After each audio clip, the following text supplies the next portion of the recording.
The cart was loaded with 40 to 50 kilograms of explosives concealed. How in the world are you able to come to a wedding with all these type of bombs? If I'm having a wedding, I don't care. I'm having security guards. I'm having all type of security. What do you mean you come to my wedding with a bomb? Yo, are you serious? The worst wedding deaths ever. Shot by a stalker. On September 26, 1999, a woman stood in her family's New Jersey home preparing for her wedding ceremony. She wore her bridal gown, white and carefully pressed. Around her, bridesmaids waited in matching dresses as the bride distributed bouquets. The ceremony was scheduled to begin within the hour. Her fiancé waited at the venue. Everything was ready. The bride's ex-boyfriend walked through the front door. He had been obsessive after their breakup, unable to accept that she had moved on. Now he Okay, first of all, why is the door open? How y'all gonna do a marriage and leave the door open? Entered the home uninvited, moving past family members who stood frozen in confusion. He carried a handgun. Before anyone could react, he raised the weapon and fired. The first bullet struck her in the torso. She stumbled backward, her bouquet falling to the floor. The second shot hit her chest. The third found its mark as she collapsed. Bridesmaids. Bro, where is the man at? Why y'all not taking the shooter down? What do you mean he could just walk inside the house and just shoot a girl that's getting married? Are you serious? Screamed. Family members rushed toward him, trying to stop him. He was finally subdued by several guests who wrestled him to the ground and held him there. But the bride was not dead. She lay on the floor of her home, still wearing her wedding dress, conscious and struggling to breathe. Blood spread across the white fabric. Her mother knelt beside her, applying pressure to the wound. The bouquets she had been holding moments earlier were scattered around her body. She tried to speak but couldn't form words. Her eyes remained open, aware of everything happening around her. The gunshot wounds had torn through vital organs, but death was not immediate. Emergency services were called. She remained alive for several minutes, her breathing becoming shallower with each passing second. Family members surrounded her, helpless to stop the internal bleeding. She lost consciousness on the floor of her own home, surrounded by wedding decorations and traumatized witnesses. By the time paramedics arrived, she was gone. She died in her bridal gown, never making it to the ceremony. Her fiancé learned of her death while waiting at the altar. Her ex-boyfriend was— Damn. Imagine how the fiancé feel, bro. Imagine he probably going crazy, bro. Damn. Yo, if I was the fiancé just waiting for my wife to come, bro, what do you mean she died just passed right there? Yo, I'll probably be going so crazy, bro. I'll probably find the dude who killed my wife and trying to kill him. That's how crazy I would have been going. Arrested at the scene and later convicted of murder. A deadly gift.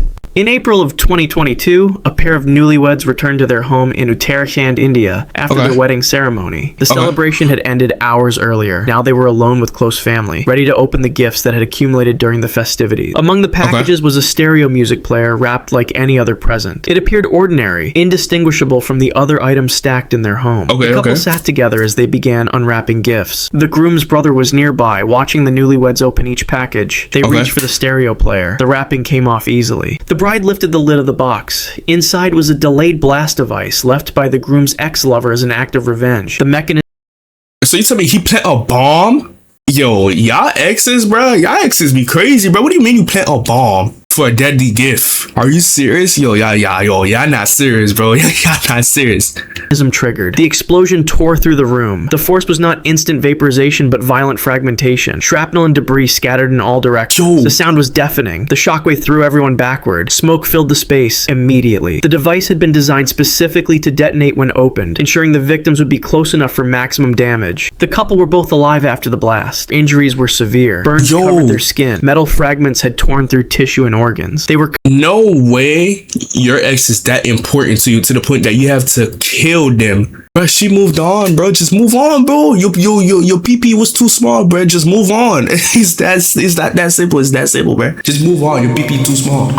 Conscious, aware of what had happened, but unable to move or call for help. The groom's brother was also injured, bleeding from wounds across his body, but still alert. The home that had moments ago been filled with celebration now looked like a crime scene. Neighbors heard the explosion and rushed inside to find the couple on the floor, surrounded by debris and wrapping paper. Emergency services were called, but the injuries were too extensive. The couple died before reaching the hospital. Internal bleeding and trauma from the shrapnel made survival impossible. Both lost consciousness within minutes of the blast. The package had been left deliberately, a weapon disguised as a wedding gift. Investigators later traced it back to the ex-lover, who had planned the attack from a distance, never present at the scene. Groom's final dance. On April 23rd, 1993, a wedding reception was in full swing at a venue in Florida. A 30-year-old groom was celebrating with his new bride and their guests. Music played, people danced, photographers moved through the crowd, capturing moments. The groom had placed a beer glass in his trouser pocket earlier in the evening, a careless decision that no one noticed or questioned. He stepped onto the dance floor with a bridesmaid. They moved to the music, surrounded by other guests. Everyone Okay. was watching, smiling, taking pictures. His Okay. foot caught on something. He stumbled. His body pitched forward. He fell hard onto the floor. At first, people laughed. It looked like he was joking around, playing up the fall for entertainment. Wedding guests continued taking I ain't gonna lie, me personally, if I had fell on the ground, I would have felt so embarrassed. What do you mean I fell on the ground and everybody laughing at me? I would have felt so embarrassed. photos, expecting him to stand up and bow dramatically. But he didn't move. He remained on the ground. Then someone noticed the blood. The beer glass had shattered inside his pocket when he hit the floor. A shard of glass had driven deep into his upper inner thigh, severing his femoral artery. Blood began soaking through the fabric of his trousers, spreading rapidly. His expression changed from confusion to terror. He tried to push himself up but couldn't. His leg wouldn't support his weight. Groomsmen rushed over and applied pressure to the wound, but blood continued pumping out with each heartbeat. The femoral artery is one of the largest in the body, located deep in the thigh. Surface pressure was not enough to stop the bleeding. The bride knelt beside him, her white dress touching the blood-soaked floor. She was screaming his name. Other guests called for an ambulance. The groom lost massive. How in the world this happened though? Like, how did he put a bottle in your pants and then it broke to the point that you died? How? Amounts of blood within minutes. His face went pale. His breathing became shallow. He lost consciousness there on the reception floor, surrounded by wedding decorations and panicked guests. By the time paramedics arrived, he had already bled out. A simple beer glass, carelessly placed in a pocket, had cut through the artery and killed him. He was pronounced Well, guys, now you know. Do not never put a beer in your pocket. dead at the scene, his body covered with a sheet as the reception ended in silence. Shangxi Village wedding bombing. On March 29, 2000, a wedding celebration was taking place in Shijian Village, Shanxi Province, China. The entire community had gathered for the event. Families filled the venue. Children ran between tables. Music and conversation created the atmosphere of a typical village wedding. No one noticed a 34-year-old man who was not part of the celebration. As he approached with a cart, the cart was loaded with 40 to 50 kilograms of explosives concealed. How in the world are you able to come to a wedding with all these type of bombs? If I'm having a wedding, I don't care. I'm having security guards. I'm having all type of security. What do you mean you come to my wedding with a bomb? Yo, are you serious? Beneath cloth and other materials. He wheeled it slowly toward the center of the gathering. Some guests glanced at him, but saw no immediate threat. He positioned himself within the densest part of the crowd, surrounded by men, women, and children. He gave no warning, made no demands. He simply detonated the device. The explosion ripped through the wedding venue. The force threw bodies in every direction. Walls collapsed. The structure buckled under the shockwave. He was at the epicenter and was vaporized instantly, but many others around him were not killed immediately. They lay scattered among debris, bleeding from shrapnel wounds. Burns covered their skin. Some had limbs torn away. Children screamed for parents who could no longer answer. The rural village had limited medical resources. Survivors tried desperately to dig people out from under collapsed sections of the building. Those pulled from the rubble were often still alive but severely injured. Blood loss, burns, and crush injuries meant many died during the So this guy is basically a walking bomb. How in the world did you come to a village with a bomb like that? How? chaotic rescue attempts or while being transported to distant hospitals. The death count climbed over the following hours. 39 people were confirmed dead, including himself. More than 50 others were injured, many critically. Investigators later found a note he had left behind, indicating he had chosen to leave. The planning was evident. He had acquired large quantities of explosives and carefully prepared the cart. His motive was never fully explained. The village wedding had become a mass casualty event. Bodies were identified slowly over the following days. Families lost multiple members in a single moment. The note provided no adequate justification for the scale of violence he had unleashed on strangers celebrating a marriage. Kuwait Tent Arson Massacre. On August 15, 2009, a large wedding tent had been erected in Oyun, Kuwait for a celebration. The tent followed traditional gender-separated arrangements. Women and children gathered inside while men celebrated elsewhere. The groom was taking a second wife, which had enraged his first wife, a 23-year-old woman. The tent was made of a flammable material and had been designed with only a single exit. She approached the tent's perimeter carrying containers of petrol. A few witnesses saw her but did not immediately understand what she was doing. She poured the fuel. So you're telling me you're a witness and you see somebody coming with a gasoline, I didn't do nothing? Me personally, if I see somebody with a gasoline, I'm gonna be like, yo, what are you doing? Around the base of the tent, creating a line that encircled the entire structure. Then she struck a match and dropped it onto the fuel. The flames raced around the tent's perimeter instantly. Within seconds, the fire reached the fabric walls and ignited them. The single exit was quickly engulfed in flames. Inside, women and children realized what was happening and rushed toward the door. But the stampede crushed people at the narrow opening. Those at the back. I ain't gonna lie, me personally, personally, I do not care, bro. If I'm running and I see the exit have full with fire, I do not care. I'm going through that fire. Tent turned to find another way out, but the walls were already burning. The tent material melted as it burned, dripping flaming liquid onto those trapped below. Heat intensified within moments. Smoke filled the interior, making it impossible to see or breathe. Women in traditional dress struggled to move through the chaos. Children became separated from their mothers and were trampled or overcome by smoke. Screams came from inside the tent, but those outside could not get close enough to help. Some attempted to cut through the burning fabric with knives, but the fire was too intense. The tent became a furnace.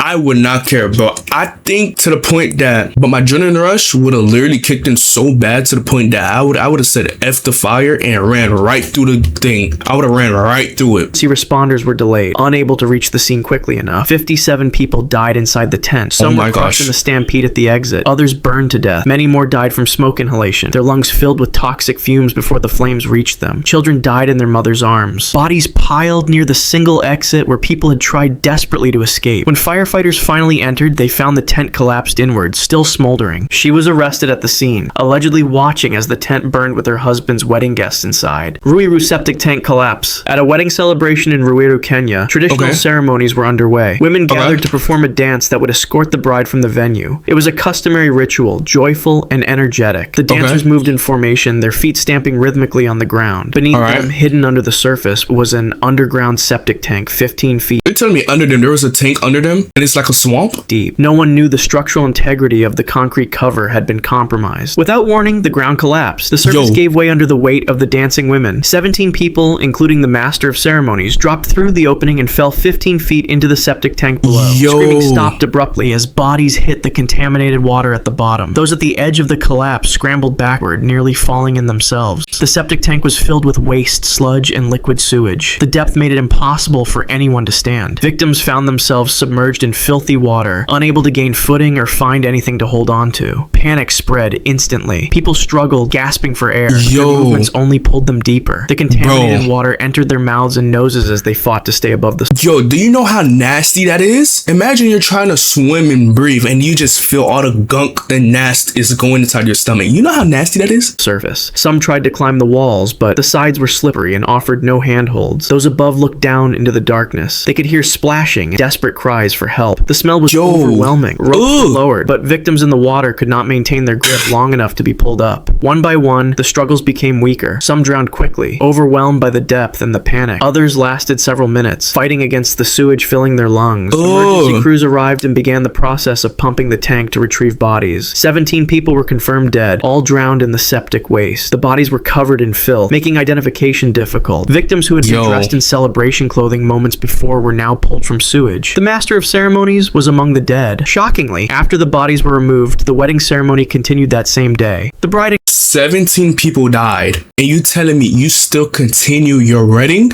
Are you serious? and groom proceeded with their celebration near the site where 17 people had just died. Alright, YouTube, that's the end of the video. If y'all boys did enjoy that video, make sure y'all boys like, comment, and subscribe. Turn on post notification. You feel me? I'll be uploading every day. If not every day, every other day. You feel me? Like what I said. You feel me? I catch y'all boys in the next one. Yeah.